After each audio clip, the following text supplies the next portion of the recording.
Et là, non, ouais, tu vois un peu l'ambiance, je te jure que je m'ennuie jamais. À chaque instant, il se passe quelque chose à la RATP.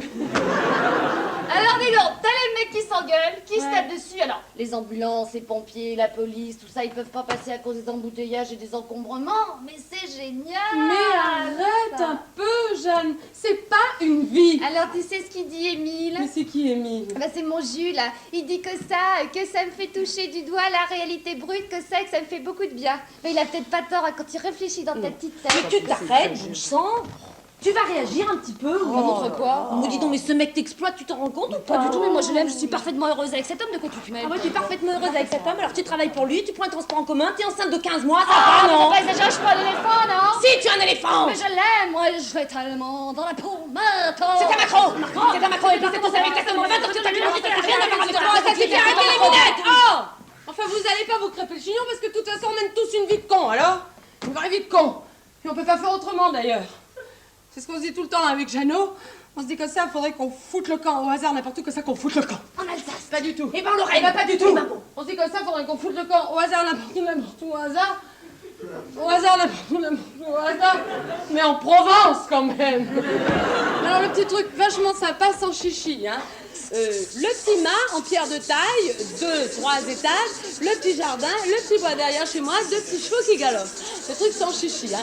Alors à l'intérieur, comme ça, on aurait des pots de bêtes, jetés négligemment devant le feu de cheminée, des vieux meubles rustiques dans la cuisine, enfin le truc sans chichi, tu vois. Alors on se gagnerait chacun nos 4-5 000 balles par mois chez l'artisan du coin, histoire de pas être gêné, 2 petites méharies dans le garage, histoire de pas être coincé, et puis on se garderait un petit pied-à-terre à Paris, à Saint-Germain, histoire de venir voir les copains de temps en temps, voir la vie de con qu'ils mènent. Jeanne et Hubert, ils ont fait ça. Ils ont eu vachement du cran. Bon, tu me diras, lui, il a une petite rente des usines de son père, ça aide. Mais enfin, quand même, ils ont eu du courage. Et puis, ils ont pas eu de pauvre parce que maintenant, ils sont en instance de divorce. Bah, évidemment, Jeanne. Ça se comprend vachement. Eh, paumé dans ce trou perdu, là, avec tous les copains qui défilent toute la journée, hein. Alors t'imagines la vie de la Jeanne Dubert, hein. Faire les lits, défaire les lits, laver les draps, faire les commissions, éplucher les légumes, mettre la table, débarrasser la table, faire la vaisselle, mettre la table, débarrasser la table, faire la vaisselle, traire les chèvres, et puis tous les copains qui amènent les enfants pour le bon air et qui les laissent. Oh, mais arrête tes histoires, mais ça tient pas debout, tes trucs. Alors, mais bien sûr, c'est pas la solution. C'est pas du tout ça, la solution. La solution, c'est de tout envoyer balader, là, carrément, hein. Partir à l'aventure, là, sur les routes, là, le sac au dos, là. Je te vois très bien, le sac au dos, le visage brûlé par le soleil, la vieille espadrille aux pieds, bouffer du pain et des olives, trouver de temps en temps une sauterelle dans ton sac de couchage et te la mets derrière une fois par mois, tu veux que je te dise, c'est tout à fait ton genre. C'est bien pour ça qu'Émile, il dit qu'on n'est pas prêt. C'est qui, Émile? C'est mon Jules, alors. Eh ben Gaston, il dit toujours comme ça, on n'a pas le bonheur au Coméhuit, hein. C'est vrai, on est là, on s'emmerde, on va crever, on va tous se retrouver. s'emmerde, dans on le va noir, pas ça s'emmerder, sert. parce que moi, je Dis suis donc, moi, je merde, m'emmerde de je chez suis Dieu, merde, parce que je mon suis dis donc, je merde, moi aussi je m'emmerde. Mais t'as qu'à le dire si tu t'emmerdes. Ah, mais bien sûr que je m'emmerde, parce que tu crois pas que ça m'emmerde de m'appeler Jeanne comme tout le monde? Que toi tu t'appelles Jeanne, elle s'appelle Jeanne, moi je m'appelle Jeanne, elle s'appelle Jeanne et ça en finit plus. Eh ben, toutes les femmes s'appellent Jeanne, et puis voilà. Ah, bah ça justement, toutes les femmes s'appellent Jeanne. On n'aurait pas pu trouver d'autres noms pour appeler les femmes. Bon, je suis désolée, mais ça se comprend vachement, mine de rien. Parce que t'as pas vraiment réfléchi au problème, excuse-moi. Mais pense un peu. Quand une bonne femme accouche, tiens. Hein? Bon, qu'elle a fait pendant des heures pour pas hurler ni chialer, bref, qu'elle a éjecté le mioche.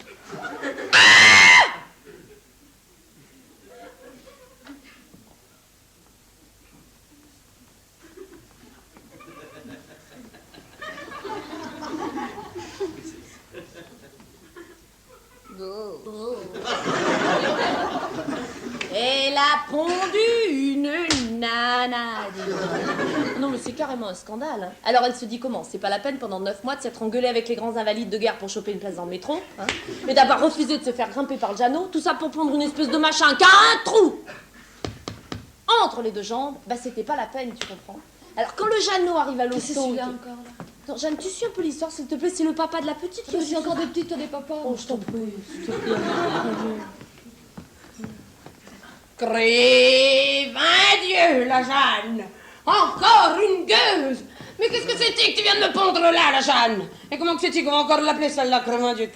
J'en parle exprès. T'es sûr que tu l'as pas fait exprès? Juste pour m'emmerder à moi, t'es sûr que tu l'as pas fait exprès? Ah non, de toute façon, c'est terminé, hein. C'est la dernière fois que je te mets, hein. Alors dis donc, tu t'imagines la Jeanne crevée, hein? Les yeux ici, les seins comme ça, enfin plein de kimono, quoi. Bah déjà qu'elle est plus toute jeune, dis donc. Bah alors elle lui dit à son Jeannot. Crémailleux. Ah, c'était bien la pêche. Déjà que j'avais plus envie de la grimper, ce jeune-là. Mais c'est vrai, elle est pleine de vergetures, là, sur l'avant. Pleine de cellulite, là, sur les fesses, là. Tout ça pour me pondre un machin qui a un trou entre les deux jambes et qui ressemble à sa mère. Bah, c'était pas la peine. Et comment c'est-tu qu'on va encore l'appeler, celle-là, Crémailleux? T'as qu'à l'appeler Jeanne comme ses sœurs. Mais j'en ai rien à foutre de ses sœurs. T'as qu'à l'appeler Jeanne comme moi. Eh ben, j'en ai rien à foutre de toi. Voilà. Alors c'est comme ça que toutes les bonnes femmes s'appellent Jeanne. Bah oui. Avec la petite là, demain matin, eh ben elle va devenir comme les autres, figure-toi. La Jeanne de Pierre ou la Jeanne de Paul. T'as compris maintenant? Non. Je t'en supplie, Jeanne, fais un effort, je sais pas moi. Ah bon mari, bon chat, bon rat, bon pied, bon oeil et Pierre qui roule la masse pas mousse, là. L'important après, c'est de trouver un mec qui a un très beau nom. Je sais pas, moi par exemple, un nom plein d'argent. Ah ouais. Oui. Alors ça c'est vachement vrai comme truc. Ça c'est vachement vrai comme truc. Parce que moi, j'avais une copine qui s'appelait Jeanne tout court, enfin comme tout le monde. Oui. Quoi. Tu sais comment elle s'appelle maintenant? Non. Jeanne de l'archipel du désert, là où il y a du pétrole. Oh bah dis donc, oh, ben je la connais, c'est pas Warhol Sola? Mais oui, c'est elle. Ce qui prouve, messieurs et mesdames, qu'à bon mari, bonjour, Paname. Mesdames et messieurs, je vous présente ce soir, sur notre grand chapiteau et pour la première fois au monde, une comparaison attractive absolument extraordinaire. Mesdames et messieurs, je vous présente à ma droite, et on l'applaudit bien fort, les Jeanne d'Arc.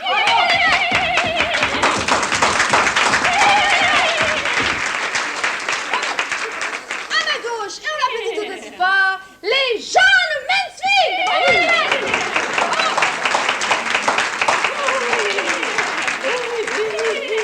Voilà. Alors c'est quand même pas la même chose, non? Mais non, mais ce que vous ne savez peut-être pas, c'est que Monsieur d'Arc, le mari de cette pauvre Mademoiselle Jeanne d'Arc, c'était un mec comme ça, hein. Alors que Monsieur Mansfield, le mari de Madame Mansfield, n'était pas un mec bien du tout. T'as compris? Non, non. Mais Jeanne, ça prouve, comme je le dis tout le temps, qu'avec un peu de bonne volonté, on peut devenir quelqu'un dans la vie. Même quand on est une bonne femme. Bah, non mais attends, Jeanne. Non mais attends. Ce que je veux dire par là, c'est que je pense qu'il y a autant d'hommes que de femmes qui réussissent dans la vie, Jeanne. Oh non, Jeanne, tu peux pas dire ça, c'est même pas vrai. Bah évidemment.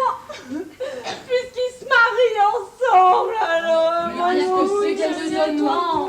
Arrête de pleurer, Jeanne, on va tout expliquer depuis le début. Eh ben justement, on va tout expliquer. Il suffit de trouver un mec. Il suffit de trouver un mec. Faut qu'il nous donne son nom. Alors qu'il nous donne son nom. Et alors après, plus de problème, là on est pareil pour la vie. Il y a un mec qui vient, Un mec qui vient. Un mec qui vient. mais qui s'en va. Mais qui s'en va. Mais qui s'en va. Ça s'en va. Sans et ça revient. Sans, ce sont le sans tout petit rien. Sans, shabadabadabadabadabada populaire. Allez les jeunettes, on rigole, on rigole. Ça s'en va et ça revient. Ce sont de tout petits rien. Oh non mais je suis d'accord avec toi, ok. Mais alors tiens, trouve-en un là. Un seul dans cette salle capable de te donner son nom là tout de suite.